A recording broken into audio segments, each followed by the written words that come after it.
नमस्कार विद्यार्थियों। पिछले वीडियो में हम लास्ट टॉपिक पढ़े थे सूक्ष्म प्रवर्धन। सूक्ष्म प्रवर्धन किसे कहते हैं? जो उत्तक संवर्धन द्वारा पादप निर्माण की प्रक्रिया है उसको बोलते हैं सूक्ष्म प्रवर्धन। तो जो सूक्ष्म प्रवर्धन की जो क्रिया है उसमें कौन कौन से चरण हैं उनकी इस वीडियो में हम बात करेंगे। सबसे पहले लिया है शून्य चरण। शून्य चरण में दो भाग हैं, उनमें विभाजित किया गया है।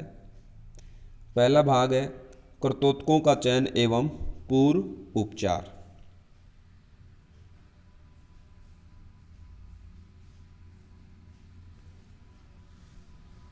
पहला जो चरण है कौन सा है? शून्य चरण, जिसको दो भागों में बांटा है। पहला भाग है कर्तोतकों का चयन एवं पूर्व उपचार। कर्तोतक क्या है? जिस भाग को हम सूक्ष्म प्रवर्धन के लिए या उत्तक संवर्धन के लिए काम में लेंगे वो पादप भाग क्या कहलाता है? कर्तोतक। तो उसका चयन करेंगे। इस चरण में प्रायोगिक आवश्यकताओं के उद्देश्यों को, भाई हम किस उद्देश्य को प्राप्त करना चाह रहे हैं, किस प्रकार का जो पादप है, कौन सा भाग है, उसकी आवश्यकता को ध्यान में रख करके और फिर कर्तोतक का चयन किया जाता है कि भाई जड़ से ले, तने से ले, पत्ती से ले, शाखा से ले, कौन से भाग को कर्तोतक बनाए। ठीक है। फिर कर्तोतक है उसकी सतह पर उपस्थित जो मिट्टी के जो कण हैं और सूक्ष्म जीव है उनको हटाया जाता है। उनको हटाने की जो एक विधि है, इनको नल के नीचे बहते हुए जल में, नल के नीचे बहते हुए जल में ट्विन 20 एक घोल है, उस घोल से धोया जाता है। और ये जो क्रिया है धोने की वो कहलाती है कर्तोतकों का पूर्व उपचार। तो इसमें दो बातें की हमने, कौन कौन सी?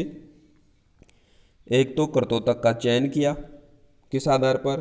प्रायोगिक आवश्यकताओं के उद्देश्यों को ध्यान में रखकर। फिर जो कर्तोतक का चयन कर लिया हमने, उसका पूर्व उपचार किया, मतलब उसको बहते हुए पानी के नीचे ट्विन 20 जो घोल है उससे धोया, और ये क्रिया कहलाई पूर्व उपचार। ठीक है। तो ये जो पहला शून्य चरण है, शून्य चरण का पहला भाग। शून्य चरण का दूसरा भाग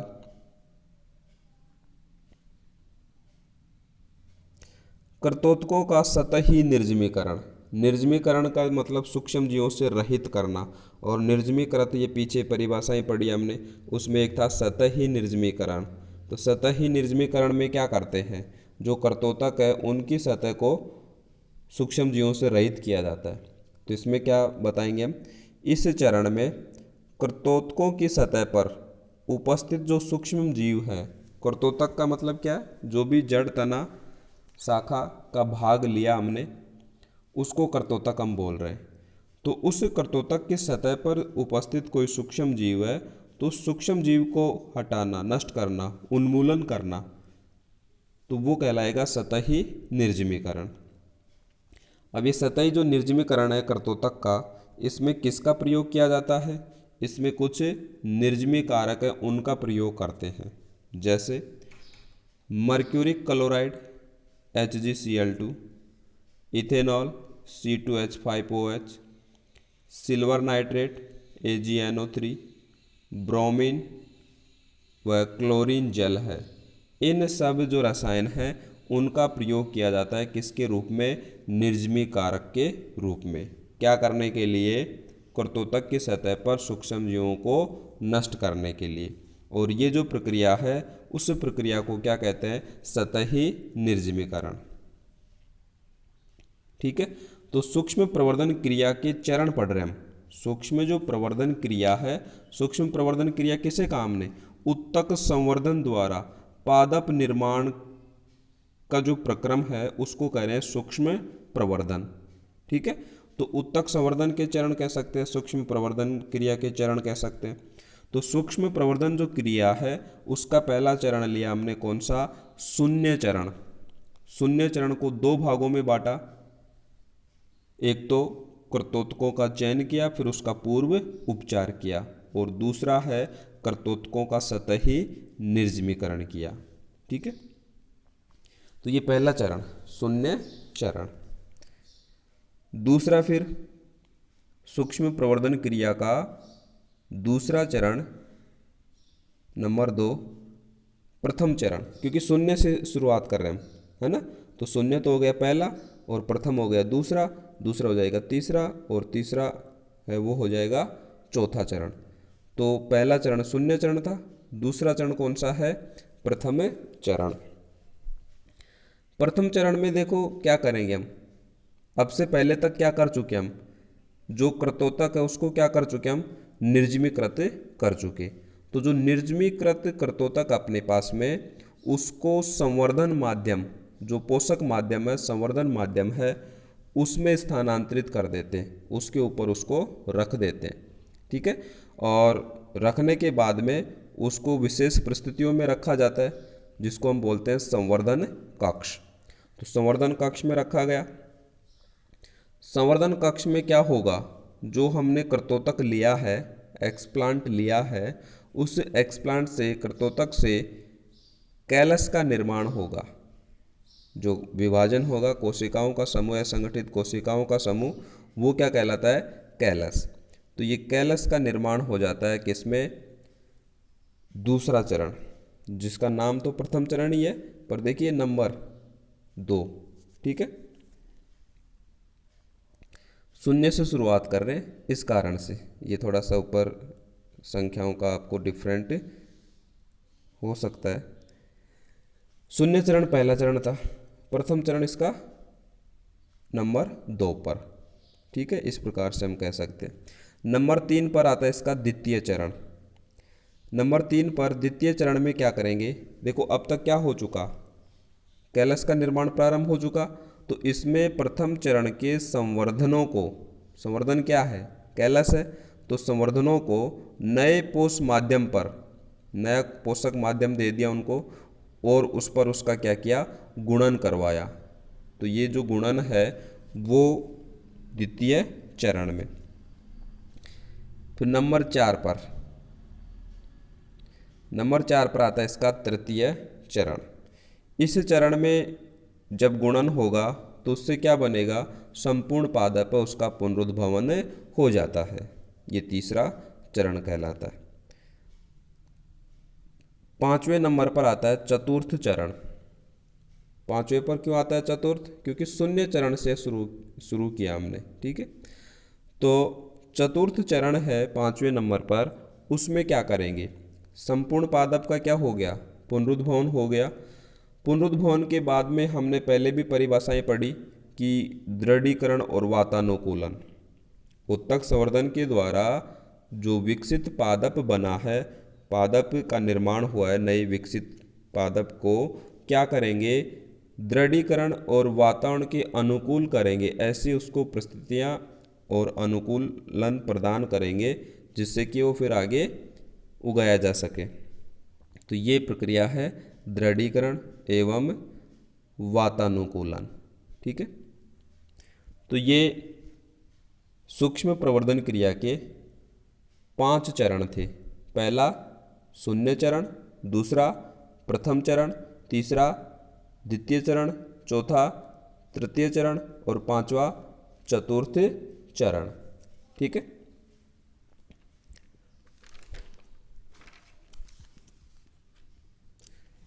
इसके बाद में जो नेक्स्ट टॉपिक अपना संवर्धन के प्रकार। संवर्धन के प्रकार, जो भी हम प्रायोगिक उद्देश्य ले रहे हैं उसके आधार पर जो संवर्धन है वो कई प्रकार का हो सकता है। जैसे पहला हमने बताया कैलस संवर्धन। कौन सा संवर्धन? कैलस संवर्धन।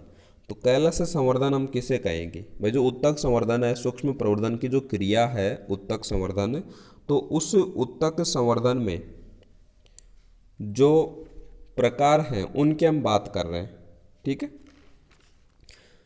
तो इस प्रकार का जो संवर्धन है, कैलस संवर्धन जिसको बोलते हैं, उसमें क्या करते हैं? पादप कोशिकाएं अनियंत्रित विभाजनों के द्वारा अविभेदित कोशिकाओं के समूह का निर्माण करती है, जिसको हम क्या कहते हैं, कैलस।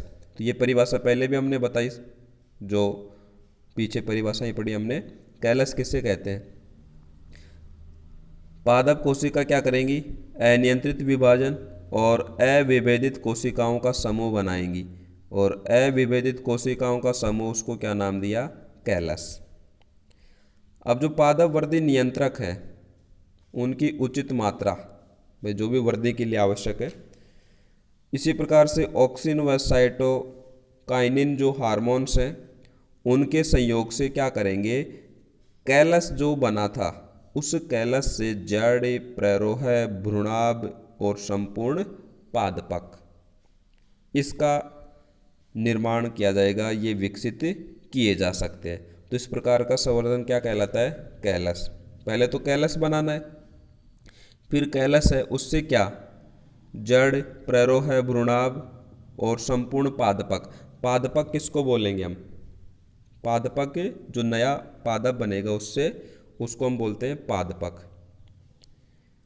तो ये कहलाता है कैलस से संवर्धन, जिसमें ये विशेष है कि उसमें कुछ पादप वृद्धि नियंत्रक, ऑक्सिन व साइटोकाइनिन, इनका संयोग, इनकी आवश्यकता पड़ती है।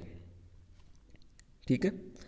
अब ये जो कैलस से पादप का पुनर्जनन होता है, भाई कैलस से तो बनाया हमने जड़, प्ररोह, भ्रूणाभ, संपूर्ण पादपक, तो कैलस से जो पादपों का पुनर्जनन होता है उसकी अब दो विधियां बताई गई है। ठीक है। पहली जो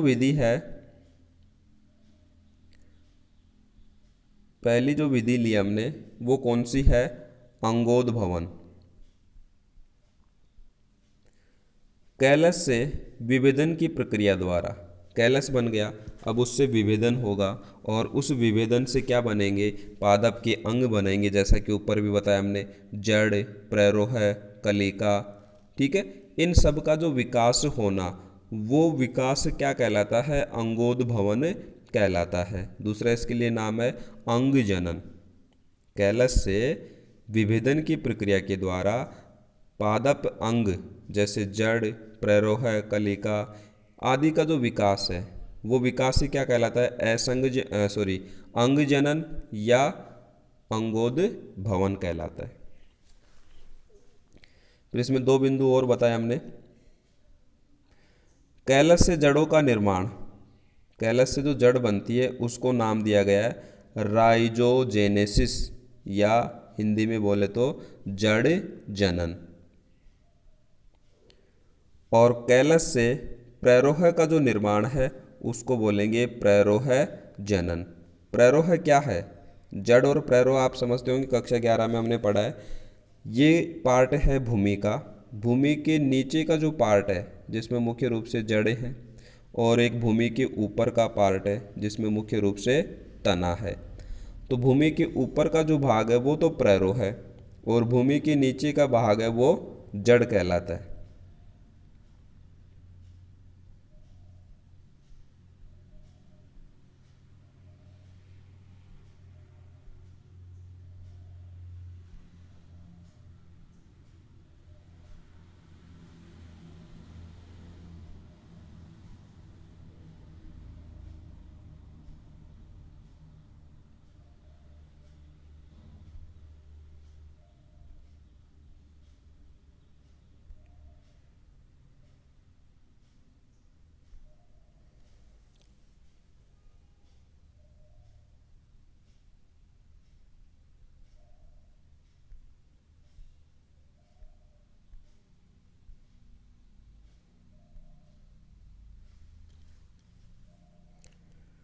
तो ये हो गया राइजोजेनेसिस या जड़ जनन, और प्ररोह का विकास है प्ररोह जनन। इसी में एक बिंदु और बताया हमने, ये थोड़ा डिलीट नहीं हो रहा, इसमें क्या हो गया, इसको